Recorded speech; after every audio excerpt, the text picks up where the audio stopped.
Why would an entire group of people be punished because of Cain's murder? Like, that doesn't make sense. Did Brigham Young ever say this was a revelation? The church disavows any of those theories. The spirits of the children of men are pure and holy without transgression or any curse upon them. Forget everything that I have said, or what President Brigham Young or President George Buchanan or whomsoever has said in days past that is contrary to the present revelation. All are alike unto God, black and white, bond and free, male and female. There's still work to do. It's time to respect all of God's children. Full stop. Hello, Scott. Hello, Casey. We're back. We're back, and we are dealing with, I'm going to go out on a limb and say this is maybe the most complicated issue in the history of the church. It requires a lot of nuance, a lot of context, a lot of understanding to get. And official declaration 2 actually is an uplifting part of the story, because this is when the policy of priesthood and temple restriction for people of African ancestry ended. Yeah, I think it's fair to say this is probably the most controversial of all church history issues. I know there's a lot out there, Casey, but this one is very difficult because a lot of reasons, which we're going to explore. We're going to explore in this episode some of the challenges with this, but you're right. It ends really well. A 1978 revelation extending the privileges of priesthood and temple to every member of the church based on worthiness, not on race. And that is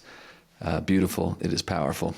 And we're excited to dive into it. It's fair to say that few events in the history of the church had greater significance than this 1978 revelation, extending the blessings of the priesthood and the temple to all worthy men and women.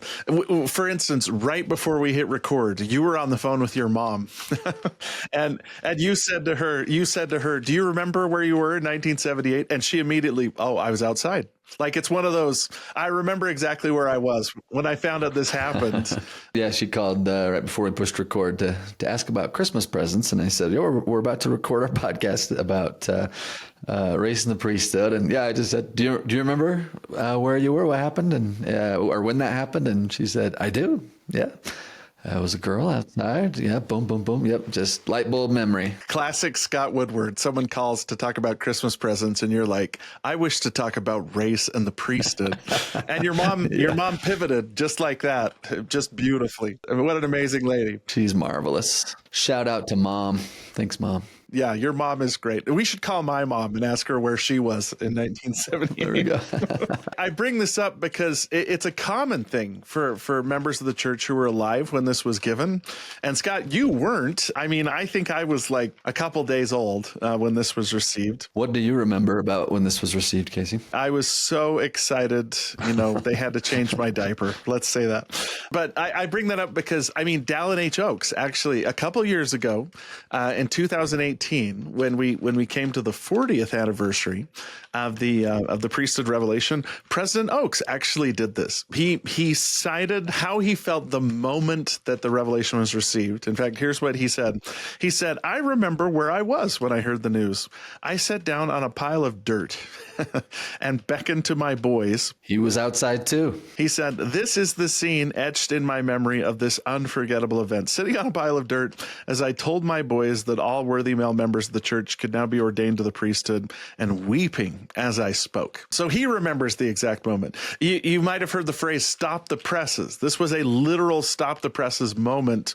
On June 9th, 1978, Time and Newsweek magazines literally stopped the presses for their weekend editions to get stories in, and the news was actually published on the front page of the New York Times. So this was huge. Many people that heard the announcement were surprised. And the reason why is because it ended about 126 years of policy in the church where people of Black African descent had essentially been banned from priesthood ordination and from receiving temple blessings. The origins of the ban go all the way back to Brigham Young in 1852. But before we talk about that, we maybe need to set the scene here. So this is something that requires a lot of context. And we do this often, but we did do, I think, 6 or was it 7 episodes. We did a deep dive, to say the least. It's also fair to say that if we were to do that series over again, which maybe we will, we've learned a lot since then. Like, there's actually been some great research in the last year that's come out that helps us understand more about what's going on. So, Scott, let's dive into the context of Official Declaration 2.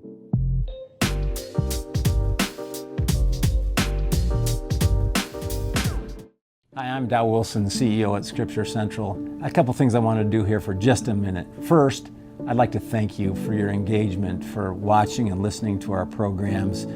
We love your feedback. We hear from so many of you literally every day. We get hundreds of comments from you. Thank you for listening and supporting our shows. Second, as you know, we're approaching Giving Tuesday. I'm sure you're aware that Scripture Central is a donor-supported organization. We receive no revenue from any of our shows. We've resisted advertising, both for our listeners and for us. We never have to worry about the purity of what we're doing and whether we have to be beholden to an advertiser or somebody who is worried about content of a show. We just do it because we think it's the right thing to do and the right support of the Savior Jesus Christ and of His mission and of His church. And that's what we try to do here at Scripture Central. Which brings me, last of all, to the purpose of this interruption in your schedule today. Since we are donor supported, I'm here to ask for your support on Giving Tuesday, and as you contemplate your year-end giving, we would love your support of our programs, of our content providers.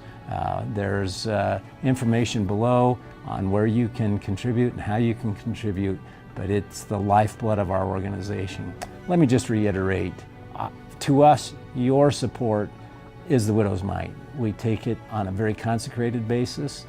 We invite you to look at the methods below for how you can support Scripture Central, that we can continue our mission to bring people to Jesus Christ through faithful disciple scholarship and the good word that is provided to us through the Scriptures and our prophets. Thank you for being a faithful listener, and we look forward to your ongoing support.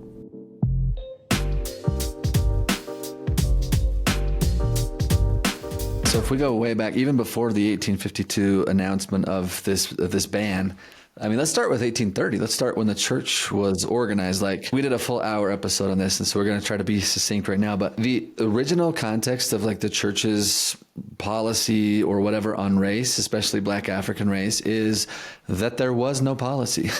There just wasn't. Like, Joseph Smith and early saints like ordained and endowed Black men to the priesthood. They welcomed Black families into full fellowship. Like, we know about Elijah Abel. He was a Black man who was ordained a 70 in 1836. He held a ministerial certificate signed by Joseph Smith. He received the Kirtland Temple ordinances. Q. Walker Lewis, described by Wilford Woodruff as, quote, a colored brother who was an elder. Brigham Young called him one of the best elders that we have in the church.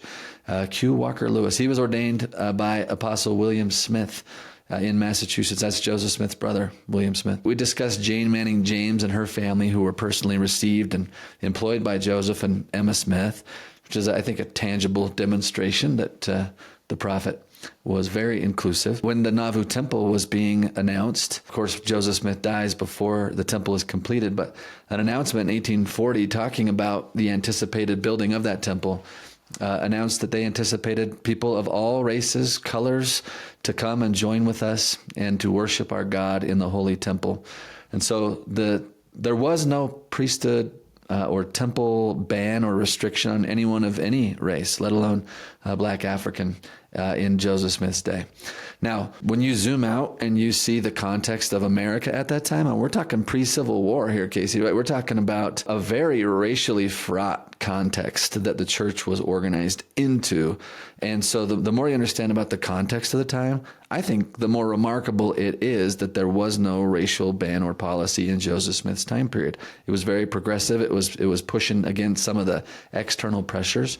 There was a lot of Protestant talk and thought about Black Africans as being, the cursed seed of Cain or descendants of Ham in the Bible, who was cursed. And if you actually go, and we did this in our episodes, but if you actually go and read the Cain curse, or you go and read the Ham curse or whatever, like there is zero like indication that this is about Black Africans. It is wholly a reading into the text of the Bible in order probably to justify African slavery at the time, so that Christians could have a clear conscience about also being slave owners, right? Because the Bible authorizes slavery, and the Black Africans must be somehow the descendants of Cain and Ham, and therefore, so that's all in the air, even though it's, you know, it's not biblical.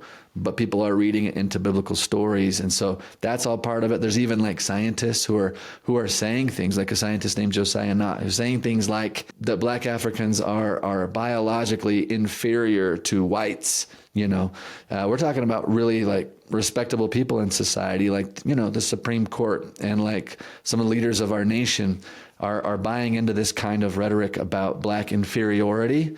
And that is just like the air that the people were breathing at that time. Not everybody agreed. The church was organized and restored like in that fraught environment, racial environment.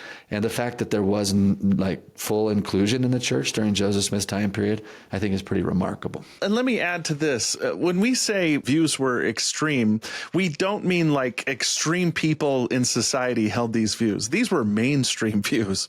I mean, the prevailing scientific and religious thought of the day was that Black people were descended from Cain and that they were biologically and mentally inferior. And it was just sort of an assumption made in the early American Republic. Like Thomas Jefferson wrote scientific treatises on how people of African ancestry were different than people of European ancestry. So the church is born into this extremely tempestuous environment, and on several occasions is forced to confront it directly.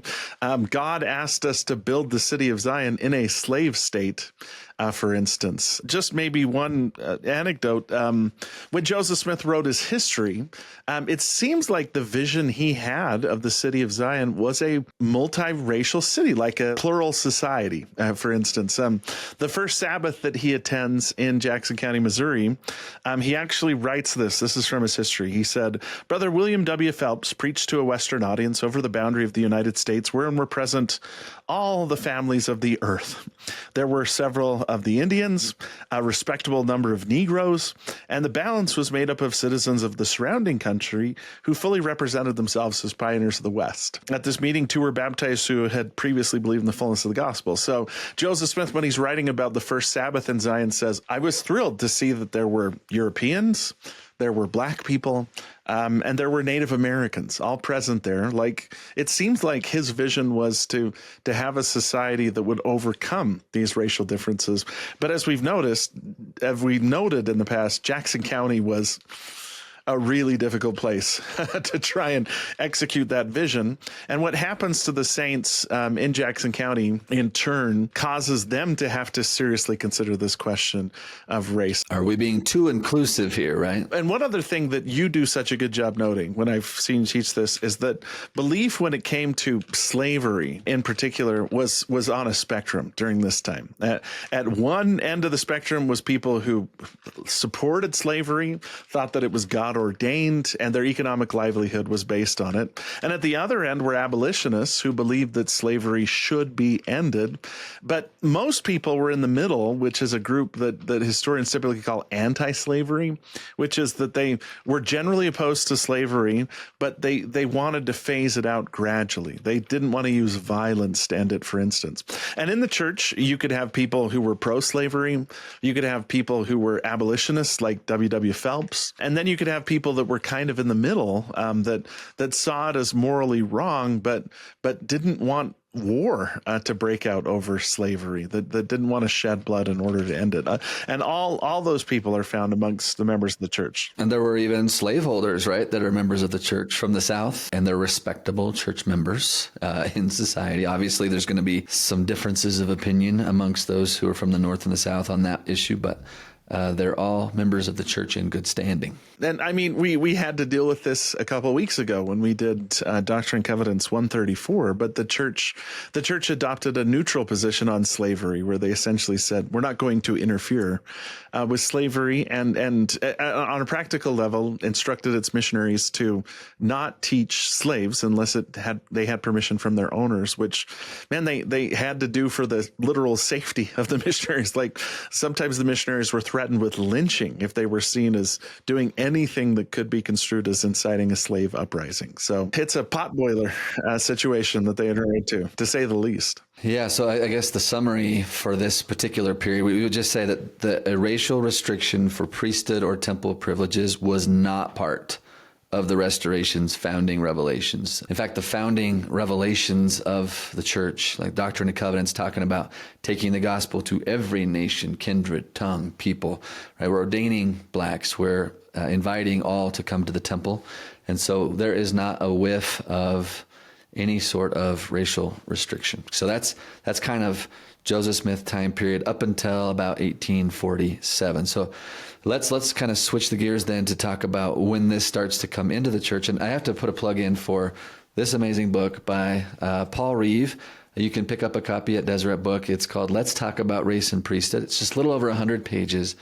And Paul Reeve, he doesn't pull punches. He's very thoughtful, very respected scholar on this. One of the best scholars, honestly, in the church on this. We interviewed him when we did our series on this a couple years ago. He's so good. And he, I thought he did a good job being concise in this book of saying, here's how the racial ban began under the leadership of Brigham Young. It happened in a 3-step process. Step 1, there was a really strong fear of race mixing generally in the United States of America that starts to become an issue in the church. The catalyst is in 1847 at winter quarters, when Brigham Young learned from a church member named William Appleby that Q. Walker Lewis, that black elder we referenced earlier, he had a son named Enoch who had married a white girl, and Brigham Young learned that they had a baby together. And that to us today does not even move the needle at all in terms of like concern. But in the 1840s, the idea of, they called it amalgamation, this idea of blacks and whites intermarrying and having children. Some were saying that would lead to the destruction of the human race. There's a strong fear mongering over this, amalgamation, race mixing. And to the point that even like respectable medical doctors at the time were saying like, yeah, you know, if a black and a white have a baby, the baby will be sterile. It'll be like a mule. This is the air that they're breathing. So when Brigham Young heard that a black member had married a white member and they're having a baby, he said some things in that context that did not age well. Elder Quentin L. Cook recently said about this, he said, Brigham Young said things about race that fall short of our standards today. Some of his beliefs and words reflected the culture of his time, close quote. That's, again, Elder Quentin L. Cook, and what I'm about to share with you is an example of this. So he insisted that interracial couples, if they mingled seed, he said, that means like had babies, then that would be death to all. Like everyone would, it would be better to die. We think that was hyperbolic. We think that he's just kind of reacting, because then the next thing he says is, look, the law of God is that their seed shall not be mixed, no amalgamation of blacks and whites, all right? And then he said, but if they want to be eunuchs for the kingdom of God's sake, they can still have a place in the temple. So that's interesting, right? By 1847, there's still no ban, but Brigham Young is reacting to some sour news in his estimation of this race mixing that's happening in the church. And he's saying they could be married, but if they're willing to commit to not having babies, then they can still be in the temple, right? So that's interesting. That's something that's happening in the background. We do have some records of that winter quarters reaction by Brigham Young, but at that point, still no ban, right? The ban is going to first be articulated in 1852, which, by the way, when he articulates it there, he does forefront fear of race mixing in the church. Like, this is still his concern.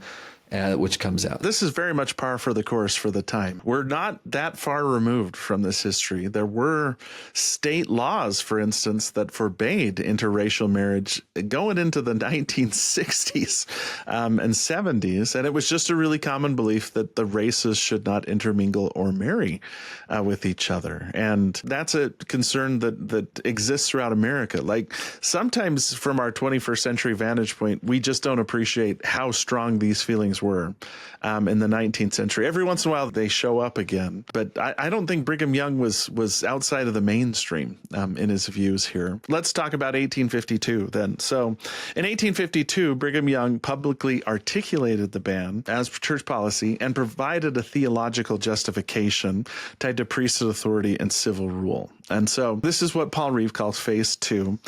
Generally articulated the policy as being tied back to the curse of Cain. This is how complicated the the context is. This didn't happen in a general conference or even in a council meeting of the church. It happened in the legislature of the territory of Utah. So Brigham Young is wearing multiple hats here. He's the president of the church, and he's the governor of Utah, and he's the superintendent of Indian affairs.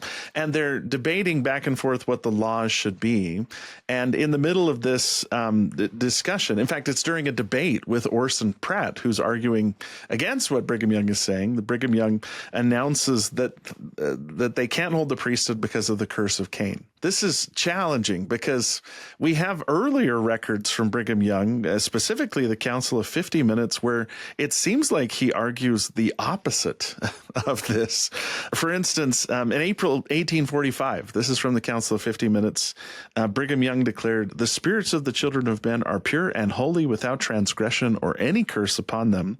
The differences you see around you is on account of the circumstances that surround them." So at one point he had argued against this, but you're right that at some point before 1852, he had come to be convinced that there was some kind of curse upon the seed of Cain, and that for that reason, people of African ancestry, who he asserted were descendants of Cain, couldn't hold the priesthood and couldn't rule in church government, essentially. And it's interesting that he's debating Orson Pratt, as you said, and Orson Pratt's not going to let this one go. Like, even a couple of years later, in 1856, he says this at the second convention for Utah's application for statehood. He puts in some some jabs. He says, quote, "We have no proof that the Africans are the descendants of old Cain, who was cursed. And even if we had that evidence, we have not been ordered to inflict that curse upon that race."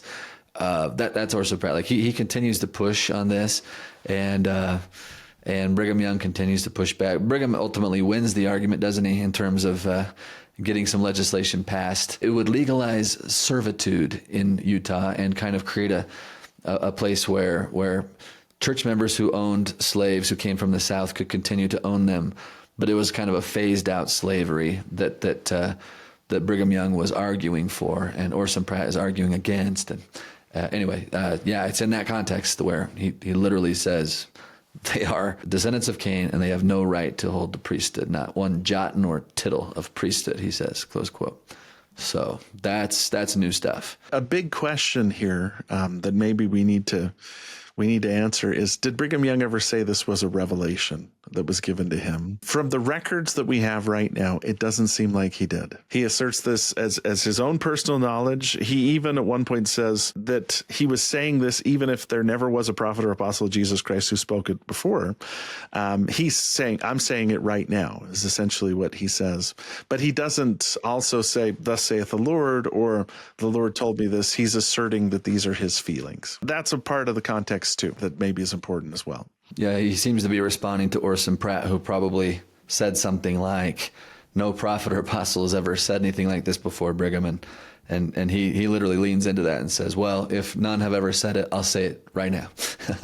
quote, "This people that are commonly called Negroes are the children of Cain. I know they are," close quote. And we should note that rather than this being like a revelatory context, it's a debate, like you said. Orson Pratt actually brings up some very salient points. Among them, how are we going to do missionary work in Africa if we hold this view, which Brigham Young basically refutes. Now, we should note at the same time, too, Brigham Young does also say there will come a time when they will have all the privileges enjoyed by other saints and more.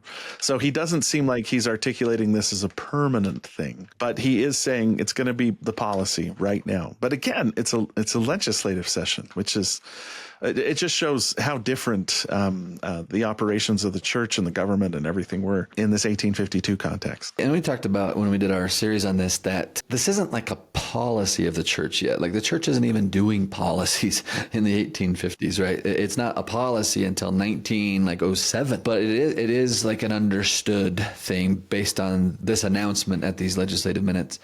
But it's not fully like, crystallized until 1907 with Joseph F. Smith, who then gives out a very clear statement that even one drop of Negro blood, quote unquote, would disqualify a man from the priesthood, and women and men from the temple ordinances. And so this is the beginning of it, and then it sort of crystallizes back in 1907. I got to say one more thing about Orson Pratt, though, like, lest we hold him up as the patron saint of perfect 2025 like views on race and all that stuff. Like he didn't. Like he actually eventually, like, he's on board with the priesthood ban for blacks and temple privileges not being available for blacks.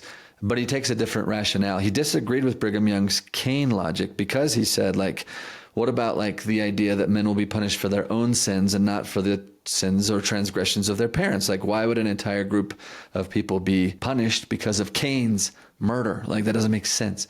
So rather than dropping it there, he said, what if there's a premortal component to this? And this is where this rationale really comes into the church very strong.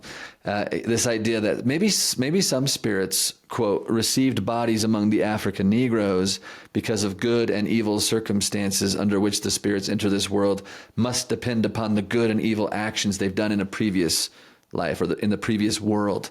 This is where this idea of like valiant in premortality and less valiant in the war in heaven like comes into the picture really strong. Orson Hyde had said something like this back in 1845, actually, but Orson Pratt really leans into this thought, and it starts to take off from here.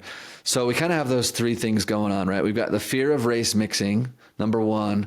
That's just absolutely, like you said, it's endemic to the entire nation. There's states that have laws against this. Most of them do, not all of them at this time, but a lot of them do. I think the majority have laws against race mixing and having, interracial marriage and having children. And so that's huge. And then number two, there's this curse of Cain logic. And then number three, we get this less valiant in the premortality logic. And none of that, by the way, is supported by Revelation. In fact, some of it is contradicted by Revelation, but we'll talk about that later. Let me add one more wrinkle to this too. The third rationale, which is that it's a premortality thing, Brigham Young disputes. This is in the Council of 50 Minutes as well. But in 1869, Brigham Young is asked if Joseph Smith had ever taught that there were neutral spirits in premortality. And Brigham Young said, quote, "There was no neutral spirit in heaven at the time of the rebellion. All took sides. If anyone said that he heard the prophet Joseph say that the spirits of the blacks were neutral in heaven, he would not believe them, for he heard Joseph say to the contrary, all spirits are pure that come from the presence of God," which is a light paraphrasing of section 93, which actually teaches that too. So they're having all these debates, and it's sort of frustrating, isn't it? Because the rationale Brigham Young offers is very common. Like a lot of European teachers during this time believed that black people are descended from Cain. The rationale Orson Pratt is offering is very unique to Latter-day Saints. Not a lot of churches teach premortality, but they're arguing back and forth. And like you said, the policy, if we're going to call it a policy, isn't really settled until 1907, when Joseph F. Smith feels like he needs to systematize the teachings of the church, that he needs to sit down and get everything in writing, essentially. And that's when a lot of these loose threads throughout the 19th century start to come together. And this might be a good time to pause and just read from the Gospel Topics essay that once you know the backstory that we've just covered, you'll notice that this is hitting each of those. So watch this. It says, quote, "Today, the church disavows the theories advanced in the past that black skin is a sign of divine disfavor or curse." That's Brigham Young's position. Or that it reflects unrighteous actions in a premortal life. That's Orson Pratt's position. That mixed race marriages are a sin, which would be broader than just the Church of Jesus Christ of Latter-day Saints at that time, but definitely that's inside our church during that time. Or that blacks or people of any other race or ethnicity are inferior in any way to anyone else. That's our current position, right? The church disavows any of those theories. But when you know the history of the church, you recognize those theories right in that one paragraph. They needed to be disavowed, and they were soundly. So if you're asking, like, was this revelation? I think right there is a pretty good answer, right? Like, we disavow the very reasons given by Brigham Young, Orson Pratt, and others who will follow in those two veins, basically. And this idea about race mixing, also not founded in Revelation. Which, by the way, we should say that Joseph Smith was against interracial marriage publicly. At least he did make statements to that end too. So in that sense, he was a product of his time as well. But he resisted very successfully these other rationales as reasons to keep people out. He was always looking for reasons to bring people in, which I love. And Joseph Smith was very opposed to slavery. Like, he runs for president in 1844 on a platform to end slavery by the year 1850 or sooner, which was bold to say the least in an 1840s context. It may have played a role in him getting killed, to be honest with you. So you can see how complicated this is. So to kind of bring this whole section to a close, I'm going to just summarize again from Paul Reeve about kind of this introductory period of the priesthood ban. He said, quote, "The open racial vision of the founding decades," that's Joseph Smith's time period, "gave way in fits and starts to a second phase marked by racial policies which barred priesthood ordination and temple admission from people of black African descent. These policies were inconsistently applied and were not in harmony with the scriptural mandates of the founding years." He further explains that the shift mirrored America's escalating obsession with racial purity and slavery debates. The fear of race mixing and the use of Old Testament curse narratives were the theological rationalizations for what was at bottom a human and a cultural decision, a condition that's surrounding them that they lean into. So that's how Paul Reeve summarizes this time period of the introduction of the ban. We're talking about the origins here. We're not going to do an exhaustive history of the ban because we've got 6 hours of content on that that we've already done. Please go back and look at that. This is valuable context for official declaration too, but we're going to fast forward here a little bit to what was happening in 1978. But let me set that up by saying this. In 1852, after the policy was first announced, we mentioned this, but Brigham Young also declared, quote, "The time will come when they," meaning black members of the church, "will have the privilege of all we have the privilege of and more." And it seems like a lot of other presidents of the church repeat this idea that the policy will one day eventually end. For instance, Wilford Woodruff wrote in his journal, "The day will come when all that race," referring to black people, "will be redeemed and possess all the blessings." In 1928, President Heber J. Grant, in a letter referring to men of African descent, wrote that they could not hold the priesthood, quote, "until such time as the Lord shall see fit to withdraw the decree." 2 decades later, President David O. McKay recorded, "Sometime in God's eternal plan, the black members will be given the right to hold the priesthood."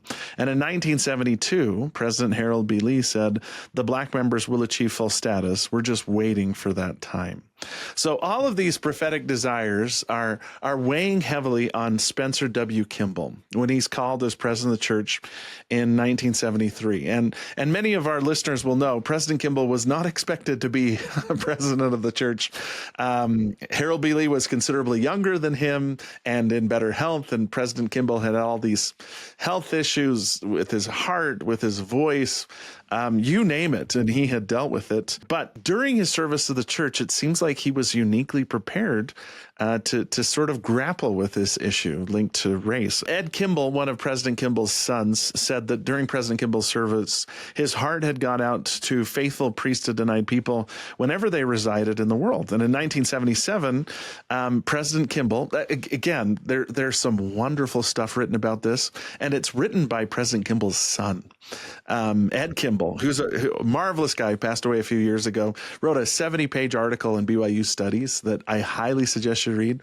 And also the second volume of his biography on his father called Lengthen Your Stride is amazing. It has so much good stuff about this time period. So he notes that in 1977, President Kimball, in his words, began an exhaustive personal study of the scriptures, as well as statements of church leaders since Joseph Smith, and asked other general authorities to share their personal feelings relative to the longstanding church policy. So President Kimball starts leading discussions with other church leaders for months and months. And President Kimball also wanted to know what the Lord's feelings were on the matter. President Kimball, for instance, wrote, "I prayed with much fervency.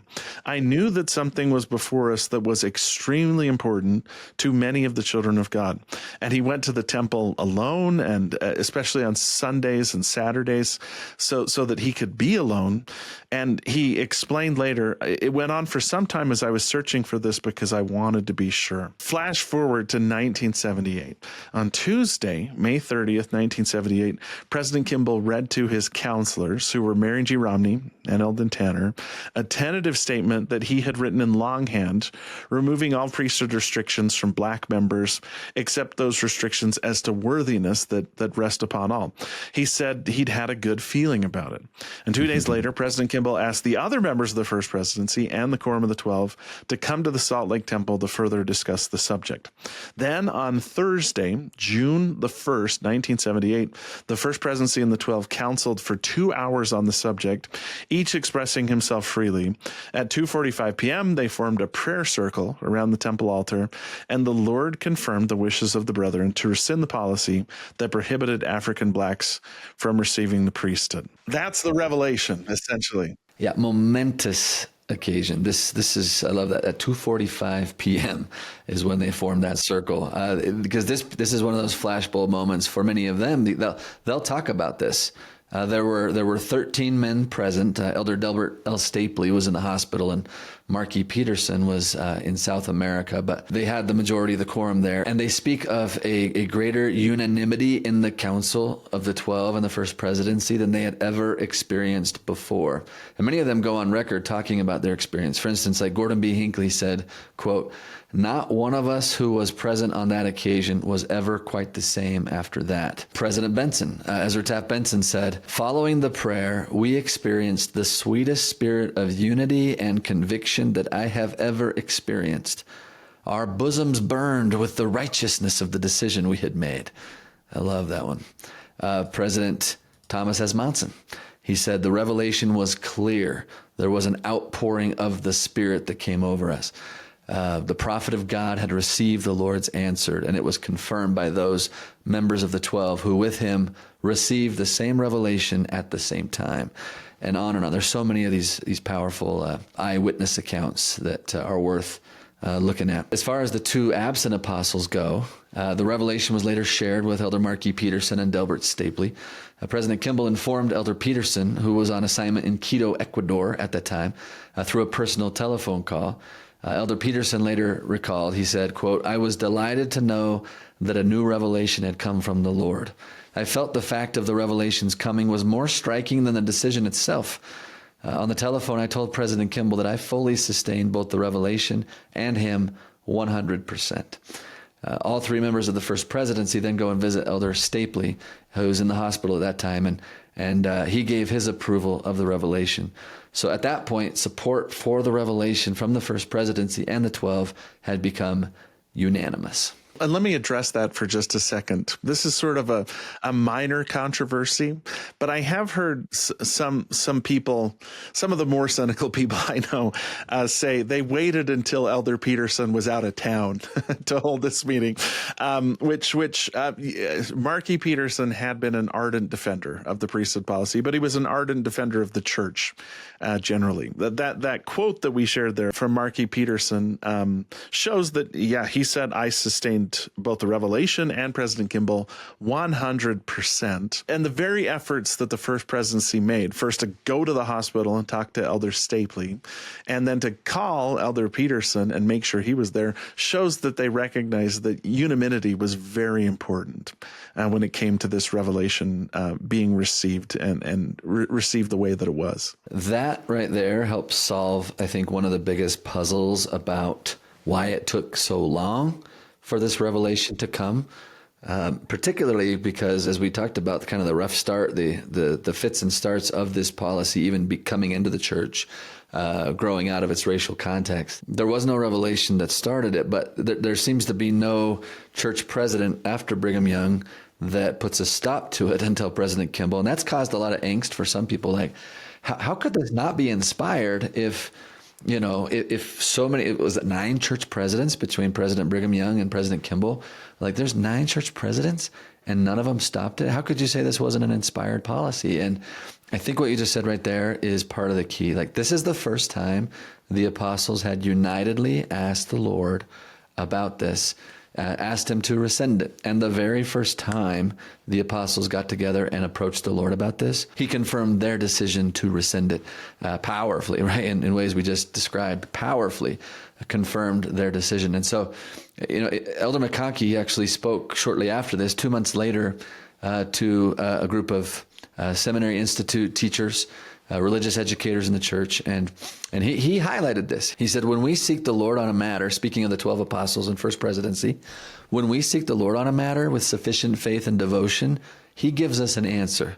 You'll recall that the Book of Mormon teaches that if the apostles in Jerusalem had asked the Lord, he would have told them about the Nephites, but they didn't ask, they didn't manifest that faith, so they didn't get an answer. And then he says, one underlying reason for what happened to us 2 months ago in 1978 of June is that the brethren asked in faith. They petitioned and desired and wanted an answer. President Kimball in particular. And Casey, I think that right there is, for me, a pretty satisfying response as to why it took so long. It's going to take over 100 years to get a quorum of the 12 in first presidency.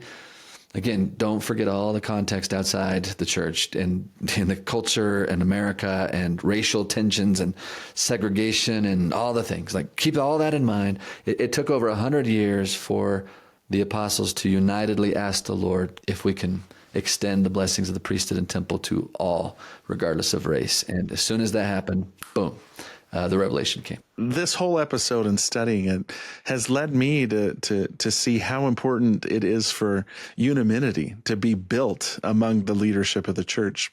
The 2 examples that have really stood out to me are the 1890s, when Lorenzo Snow just does a lot of work to make sure that everybody is unified about the practice of succession and how a new president of the church is chosen, so that when he becomes president of the church, we don't wait a couple years to reorganize the first presidency. We just do it with the Lord's sanction. And then this example with President Kimball, where he spends several years working to build consensus, working through people's concerns, following the Lord's counsel in section 121 of using persuasion, gentleness, meekness, loving kindness to get people to where they're okay with things. And bam, once they're unified, the revelation comes. So, boy, there's a lot of behind the scenes. We tend to imagine the prophet gets a revelation, everybody's like, yes, sir, let's do this, which does happen occasionally. But on a big issue like this, where they were seriously confronting the legacy of past racism in the church, they needed to have this unanimity amongst themselves so that they could be in tune to receive the revelation that they did receive. That's big. Official Declaration 2 was canonized by vote of the church on September 30th, 1978. So the revelation happens in June. The Official Declaration 2, which acknowledges the revelation, is canonized that September, and then it's added to the Doctrine and Covenants in 1981. And again, we want to emphasize Official Declaration 2 is not the revelation itself. It doesn't seem that there was a dialogic revelation received here, but it was a recognition of the revelation. And we should add, too, that in 2013, a new edition of the Doctrine and Covenants was produced that had an official historical introduction to Official Declaration 2, which hadn't been there before. And we're going to talk a little bit about that. There's a little bit of controversy linked to the historical introduction that we'll discuss. But okay, now that we've set the table, and man, did it take a while to set the table, but we told you this was complicated, right? Let's actually get to the content and read the Official Declaration itself.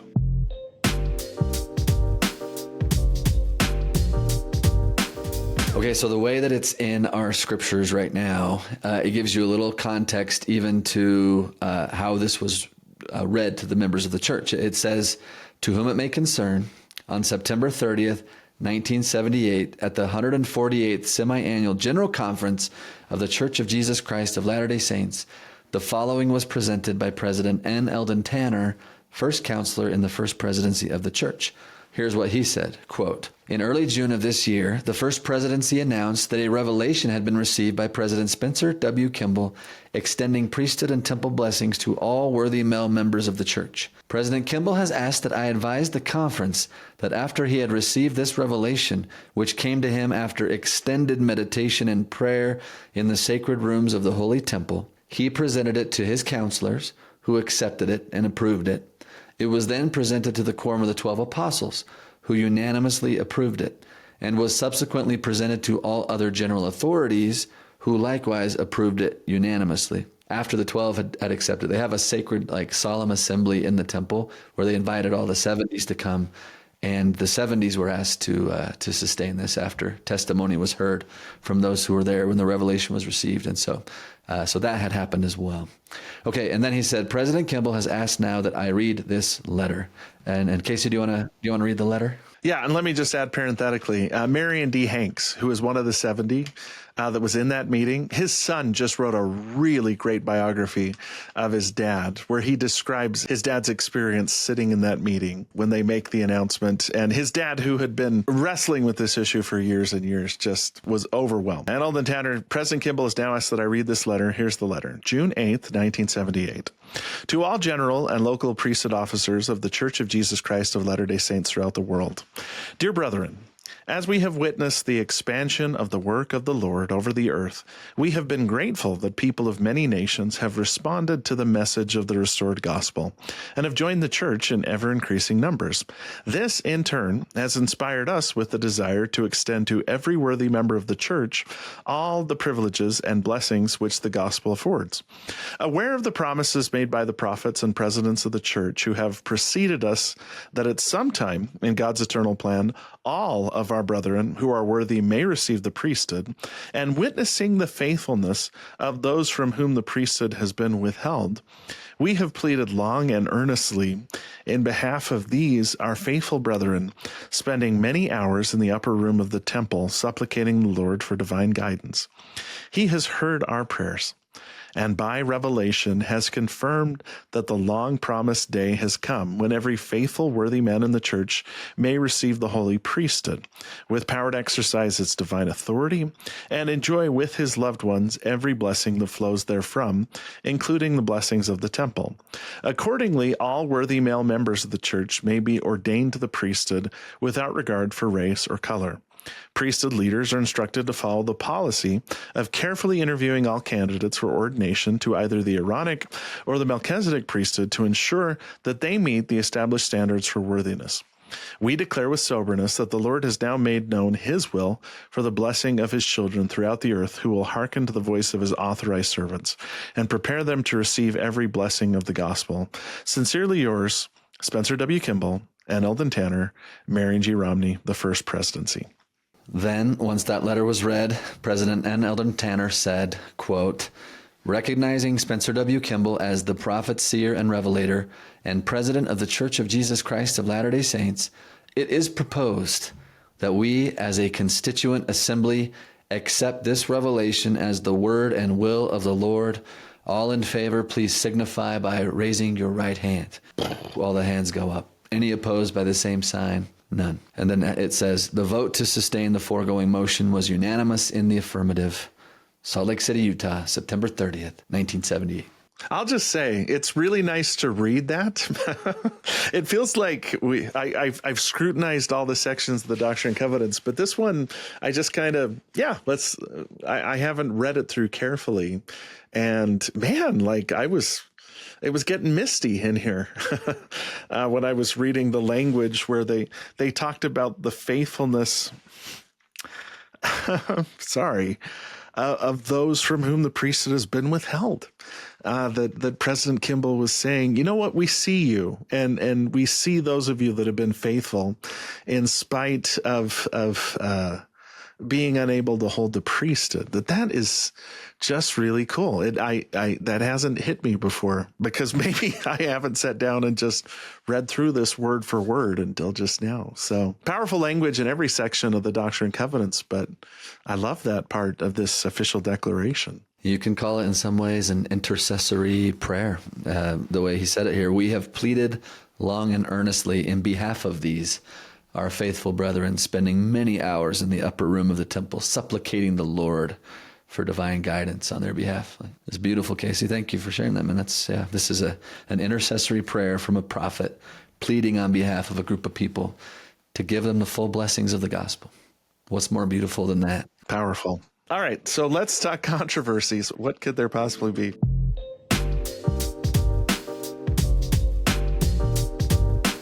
How do we deal with this?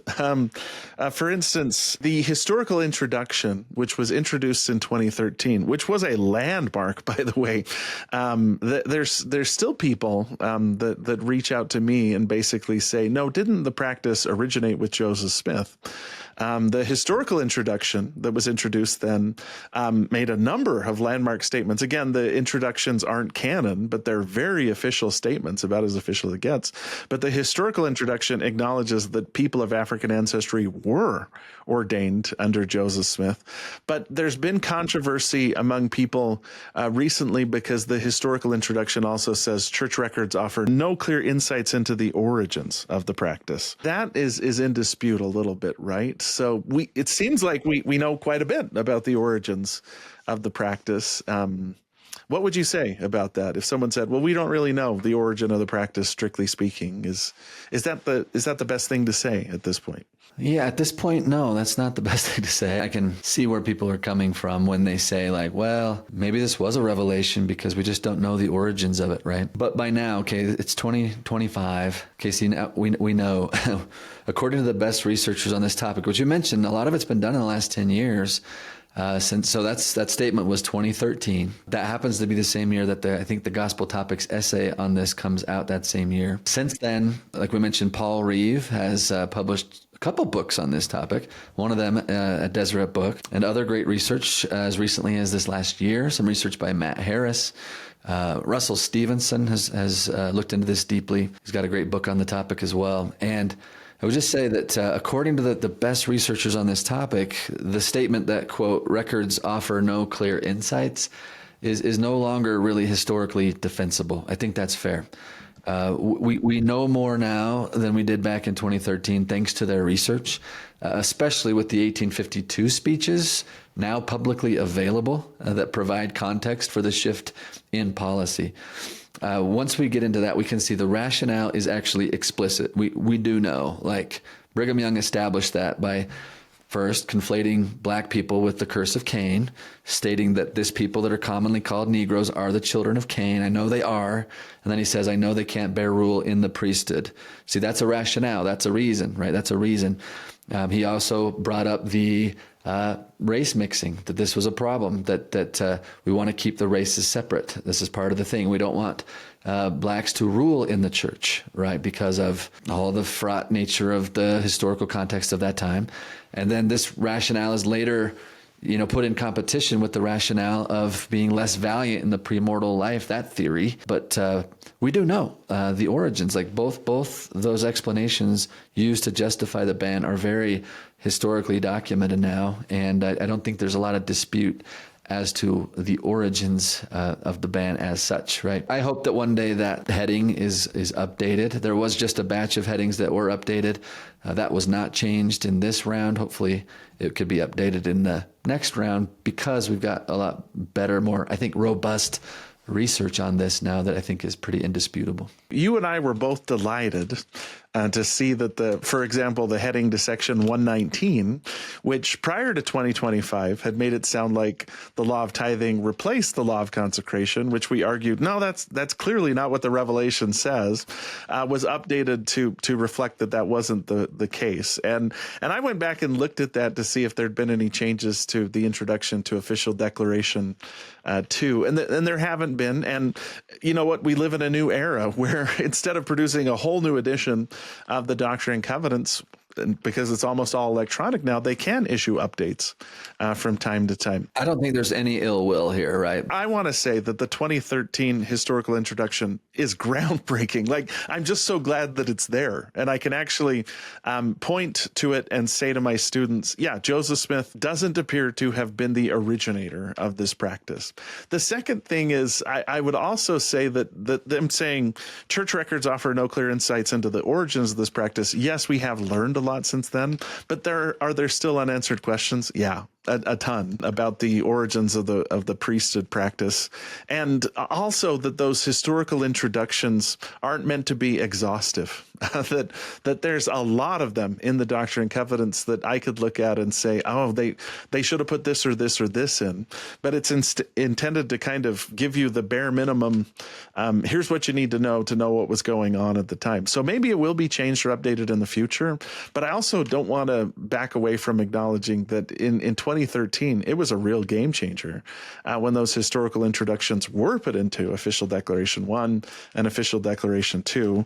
And I don't want to move away from saying I'm so grateful that they did that. It really does help that the church put something in as official a format as they did to acknowledge that the origins of the priesthood policy were more complex. Because I still have wonderful, great members of the church, people that I love and respect, that will send me, extensive things saying, no, the policy originated with Joseph Smith, or the policy was a revelation, and stuff like that are getting harder and harder to defend. So I'm glad that it's there. Maybe it'll be updated in the future, but I'm not going to criticize either. It's still a difficult issue that the church has handled with a surprising amount of grace and care in the last couple of years. I'm just really grateful for that.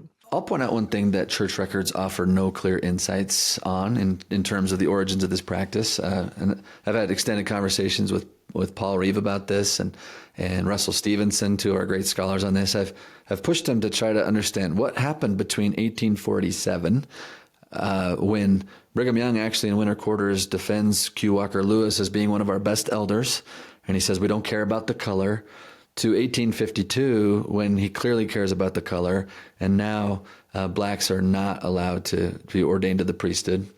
I've pushed these great scholars on, like, what happened in those 5 years? And both of them have said, we wish there were better records as to what happened. Like, something happened in there. It seems to be surrounding race mixing, right? This idea of intermarriage and having babies, and that whole Enoch Lewis and his wife and their baby, like that whole kerfuffle that happened when Brigham Young found out about that seems to be playing into this. But there is like a couple gaps in those years where it's like, how does he come so strong in 1852 with such confidence to say, nope? Even though Orson Pratt is pushing back against him and saying, we haven't received a revelation about this, no apostles ever said this, and he says, well, I'll say it then. And so he's way more confident in 1852. In fact, he's 180% different in 1852 than he was in 1847.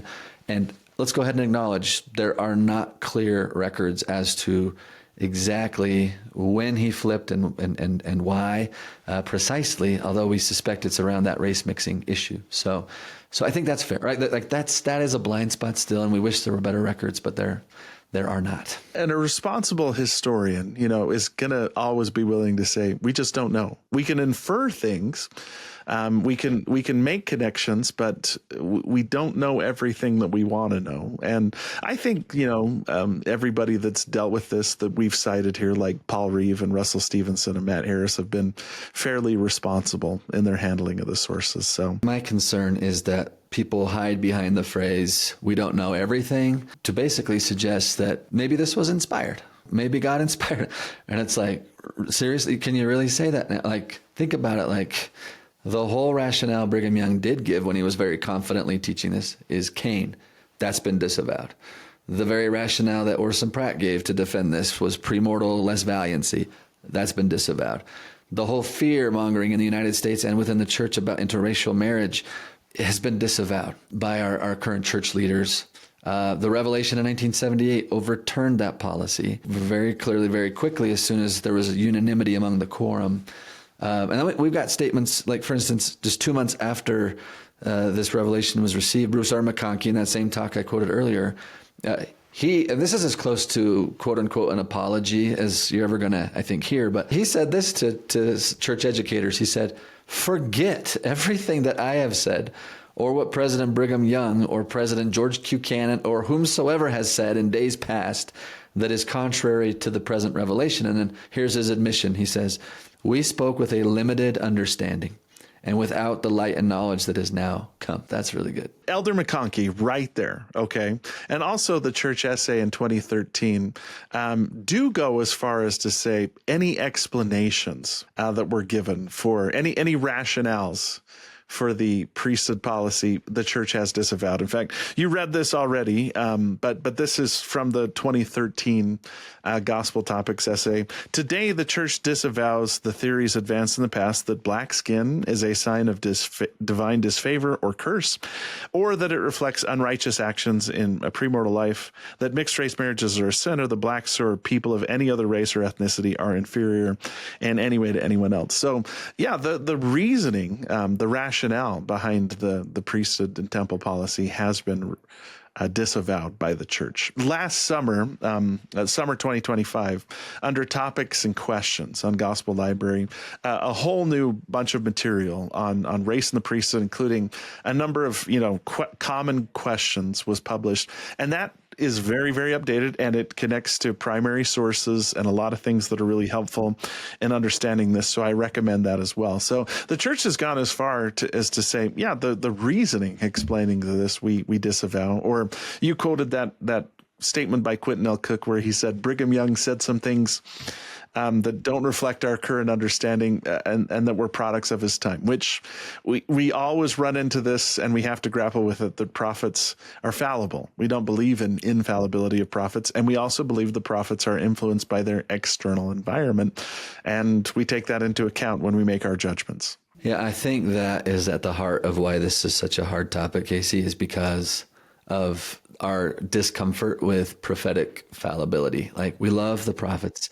We sustain the prophets. We want to uphold them. And so when something like this, something so consequential as barring an entire race from priesthood ordinances is in our history, that's wildly uncomfortable for us because of our love of prophets. And so that instinct to defend them, I totally understand that. And I've seen people splice hairs with what you just said, saying, we know that the rationale wasn't inspired, but maybe Brigham Young was inspired, but it was just like that the reasons he gave weren't inspired. Like, they'll try to still somehow defend him. And it's like, come on, can we just let a prophet make mistakes? Can we not try to hold on to the assumption that prophets are basically infallible? They can make small mistakes, but not big ones. Like, come on, they can make big mistakes too. Like, Joseph Smith lost 116 pages of scripture, because he trusted in man more than God. And we got section 3 rebuking him up and down about that. God works with infallible prophets, right? Like President Uchtdorf said back in 2013, he said, to be perfectly frank, there have been times when leaders in the church have simply made mistakes. God is perfect, but he works through us, his imperfect children, and imperfect people make mistakes. If we want Brigham Young to weigh in on this, here's what he said, quote, can a prophet or an apostle be mistaken? Do not ask me any such questions, for I will acknowledge that all the time. But this is important too, but I do not acknowledge that I designedly lead this people astray one hair's breadth from the truth. I do not knowingly do a wrong, although I may commit many wrongs.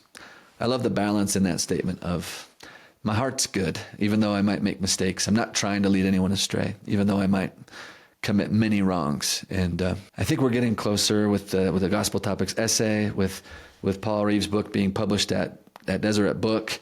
I think we're getting closer to just to being more comfortable with saying this was a mistake, and it was corrected in 1978 when the Quorum of the 12 and First Presidency unitedly asked God if they could overturn it, and he powerfully, overwhelmingly said yes. Yeah, and I'll go so far as to say I can still say without discomfort, I believe Brigham Young's a prophet of God. And I'm grateful for his leadership. I don't know if we know everything that we want to know here, to be honest with you. But I also respect the teaching shared by leaders of the church, including President Oaks, that it's important to understand the origins of this, but we also don't want to dwell on it too much to the point to where we let it impact the future of the church. All right, Casey, so we're coming to the end of this. Let's talk about the consequences of official declaration 2.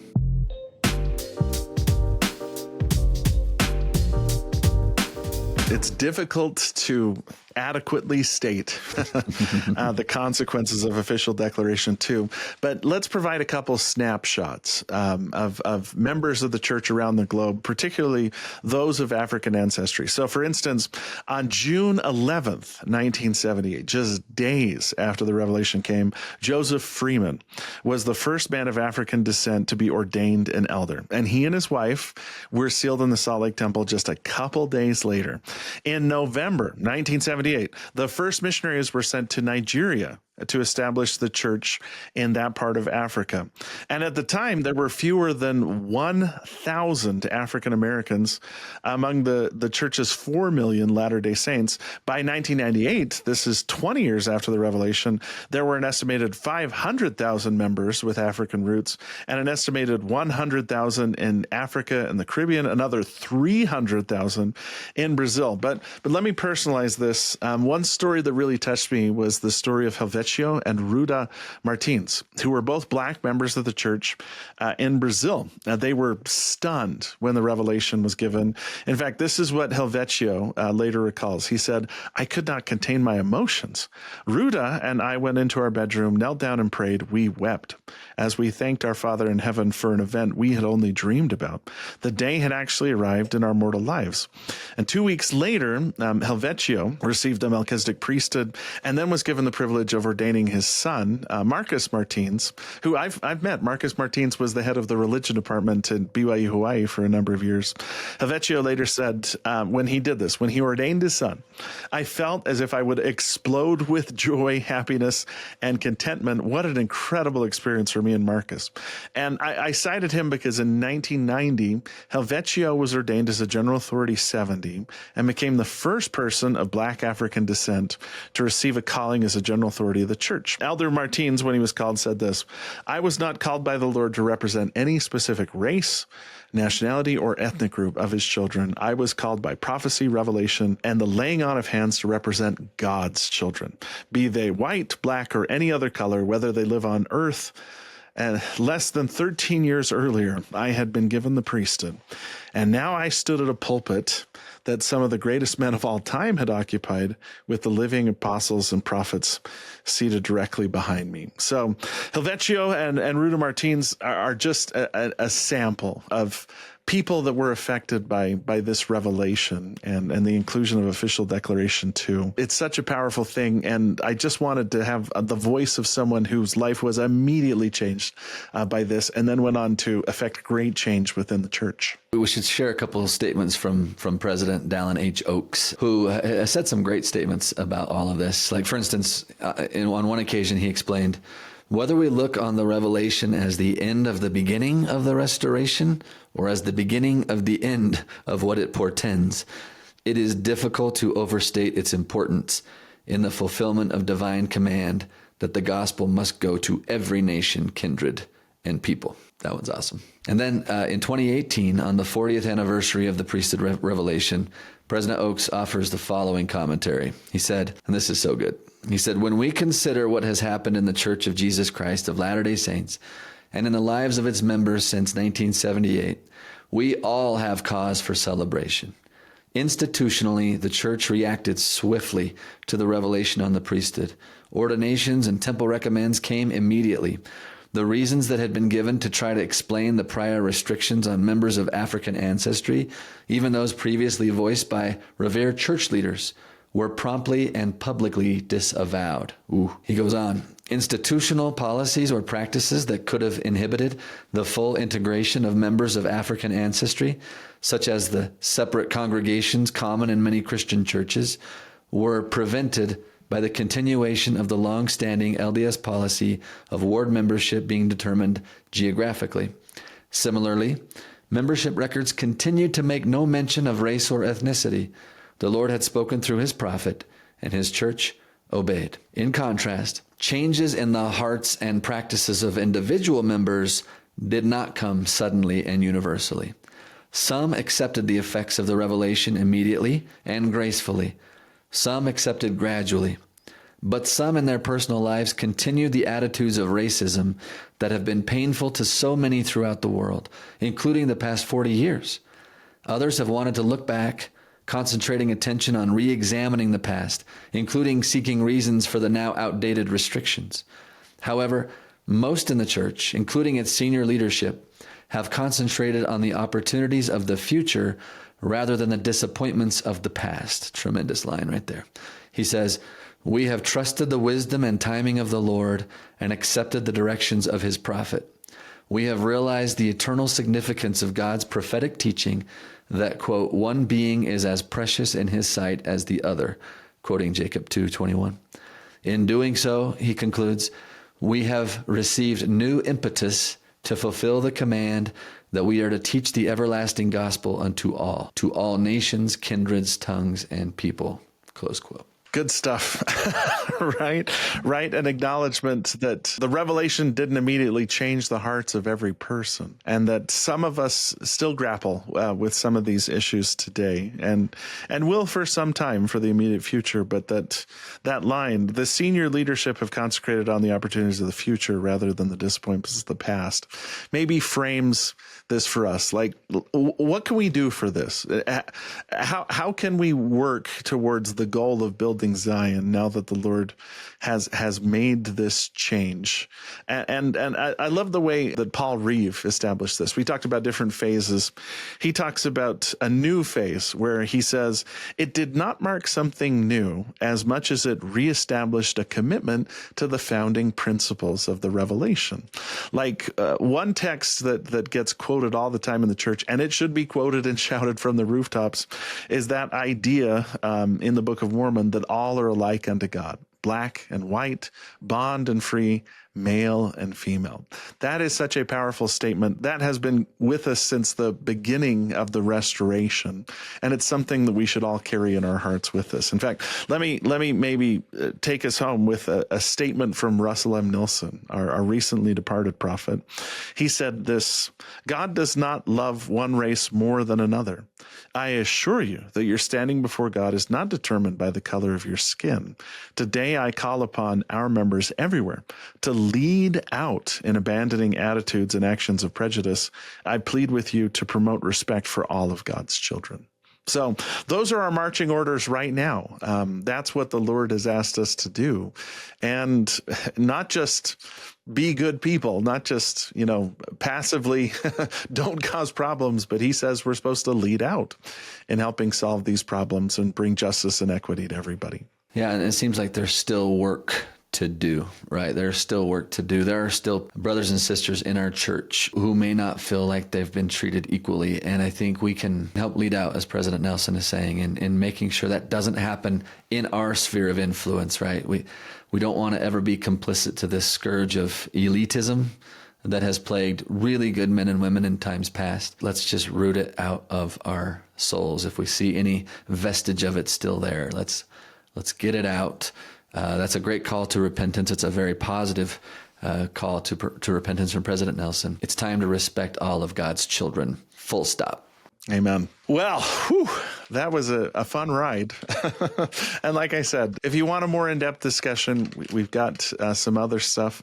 This is such a complicated subject, and there's been so much good research on it. I can't believe this is the last time we're going to dip our toes in these waters. But for now, I hope you don't gloss over Official Declaration 2. I hope you have a good discussion about it and fully appreciate what a milestone in the history of the church Official Declaration 2 was. 100%. Well, thank you, Casey. Always a pleasure to be with you. And this concludes part 2 of 3 this week, right? We still have articles of faith to discuss before this week's Come Follow Me study concludes. So we'll see you in the next episode and dive into that. Yep. See you there.